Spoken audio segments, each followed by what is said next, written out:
नमस्कार। आज हम एक ऐसे जांबाज की कहानी में उतर रहे हैं जिनका साहस और बलिदान सच कहूं तो किसी लोक कथा से कम नहीं है। ये कहानी है मेजर मोहित शर्मा की, एक ऐसे सैनिक की जिसने दुश्मन के घर में घुसकर उसे खत्म कर दिया।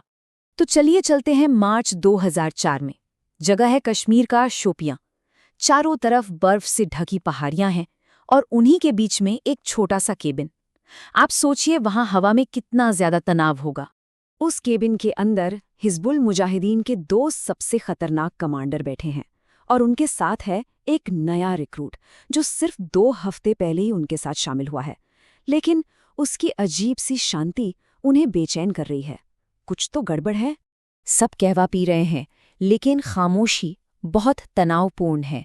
कुछ मिनटों बाद कमांडर अबू तुरारा सीधे उस नए रिक्रूट इफ्तिकार भट्ट की आंखों में देखता है और सीधा सवाल करता है, तुम आखिर हो कौन? अब इस सवाल पर इफ्तिकार की जो प्रतिक्रिया होती है वो हैरान कर देने वाली होती है। एकदम शांत। वो बड़े आराम से अपनी AK-47 नीचे जमीन पर रखता है और कहता है, अगर भरोसा नहीं है तो ये मिशन तो वैसे भी नहीं हो सकता। इससे अच्छा तो यही है कि तुम मुझे अभी यहीं खत्म कर दो। अबू तुरारा और अबू सब्जार दोनों एक दूसरे को देखते हैं। एक खामोश इशारा होता है, सिर हल्का सा हिलता है। शायद यकीन हो गया है। वो अपनी बंदूकें नीचे कर लेते हैं। ऐसा लगता है कि मामला सुलझ गया है, पर सिर्फ एक पल के लिए।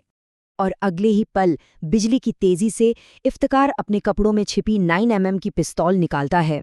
धाएं धाएं 2 गोलियां चलती हैं, एक अबू तुरारा के सिर में, दूसरी अबू सब्जार के।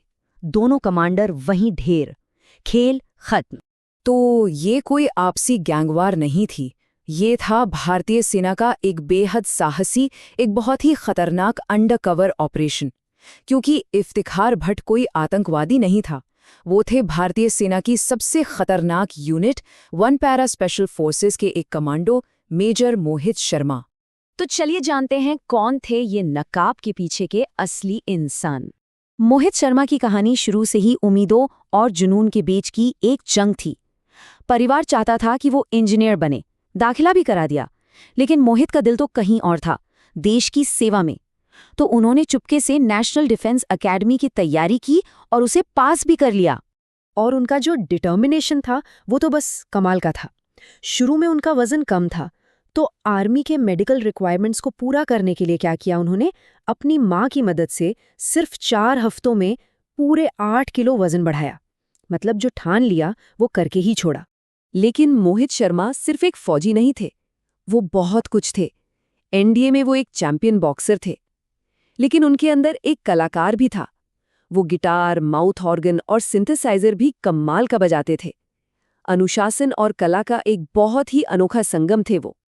अब देखते हैं कि कैसे वो एक सैनिक के अटूट पथ पर आगे बढ़े और कैसे मिशन इफ्तिखार भट्ट को अंजाम दिया। बात है 2003 के आखिर की। कश्मीर में आतंकवाद अपने चरम पर था। सेना को एक ऐसे ऑपरेटिव की जरूरत थी जो भेस बदलकर दुश्मन के बीच रह सके और उनके नेटवर्क को अंदर से ही तोड़ सके। ये एक तरह का सुसाइड मिशन था, लेकिन कैप्टन मोहित शर्मा ने खुद आगे बढ़कर ये जिम्मेदारी ली। इस मिशन के लिए उन्होंने खुद को पूरी तरह से बदल दिया, मतलब पहचान ही मिटा दी। महीनों तक दाढ़ी और बाल बढ़ाए, डोगरी और उर्दू सीखी, यहाँ तक कि कुरान की आयतें भी याद की। वो पूरी तरह से इफ्तिकार भट्ट बन चुके थे। और अब बात करते हैं उनकी जिंदगी की आखिरी और सबसे बड़ी लड़ाई की, कुपवाड़ा में अंतिम मोर्चा।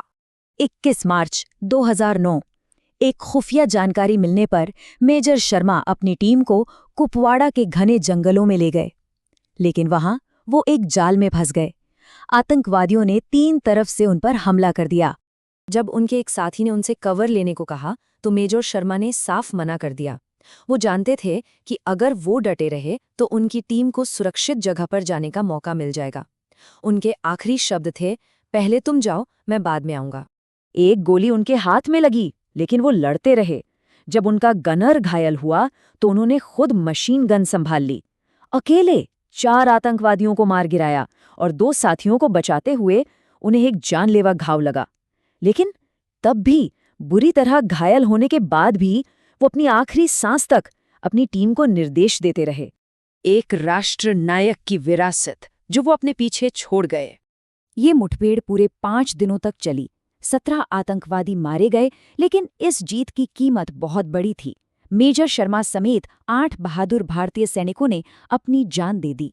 उनकी इस बेमिसाल बहादुरी और सर्वोच्च बलिदान के लिए मेजर मोहित शर्मा को मरणोपरांत अशोक चक्र से सम्मानित किया गया, जो भारत का सर्वोच्च शांतिकालीन वीरता पुरस्कार है। मेजर मोहित शर्मा की कहानी हमें याद दिलाती है कि नायक पैदा नहीं होते, उन्हें बनाया जाता है, उन निस्वार्थ फैसलों से जो वो मुश्किल हालात में लेते हैं। ये कहानी हमें सोचने पर मजबूर करती है कि आखिर एक नायक को बनाता क्या है, वो हालात जिनका वो सामना करते हैं या वो चुनाव जो वो खुद करते हैं।